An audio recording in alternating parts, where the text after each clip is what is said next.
Maintaining and regularly servicing any vehicle is important for its efficiency and reliability. This is particularly important for any system that has an integrated filter, as the media becomes loaded with contaminants over time and requires regular replacement. These include the engine oil filter, which traps and holds the contaminants, as an engine relies on clean oil circulating under pressure to lubricate and prevent metal-to-metal contact of bearings and cam gear. The engine air filter. This filters airborne contaminants from entering the engine. These can vary from visible highly abrasive granules to microscopic soot particles, tyre rubber, silica, brake dust, pollen and moisture. The diesel fuel filter, which protects the fuel system from particles and water, as the moving parts of the high-pressure pump and injectors are manufactured to incredibly fine tolerances and are put under enormous loads.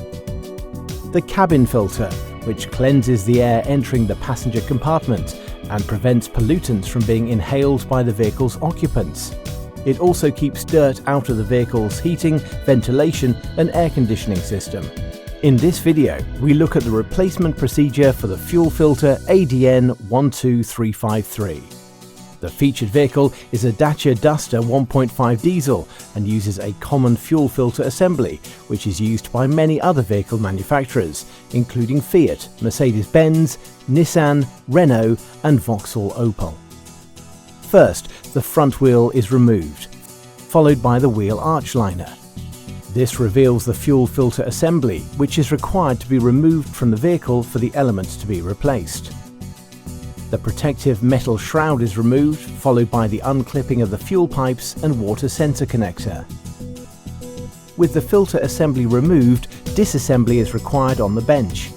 The new blueprint filter element is supplied with all the necessary replacement seals, screws and removal assembly instructions in the box.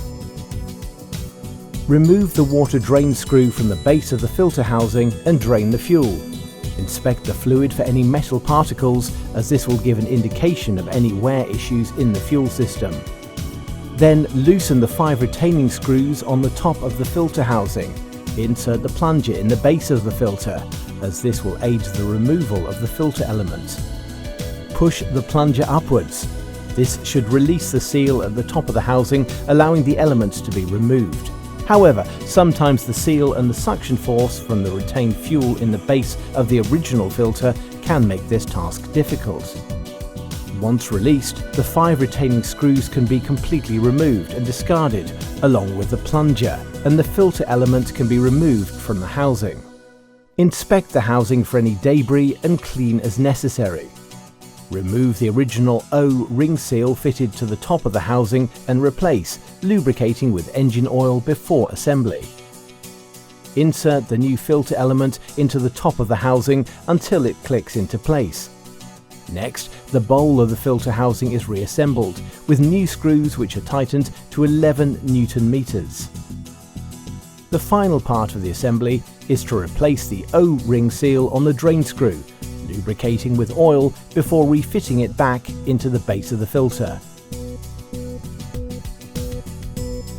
With the filter reassembled, it is refitted into the car, ensuring the fuel lines and the electrical connector are correctly attached, along with the protective metal shroud. The wheel arch liner and the wheel are then refitted. With the vehicle lowered, the ignition is switched on. Listen for the electric low-pressure fuel pump to run for a few seconds to fill the filter with fuel before starting the engine. Once the engine is started, check for any fluid leaks. Then road test the vehicle. This video is for general information purposes only. Please consult the manufacturer's handbook before carrying out any repairs to your vehicle. Blueprint will not be held liable in the event of any direct, incidental, special or consequential damages suffered in the course of using the information in this video.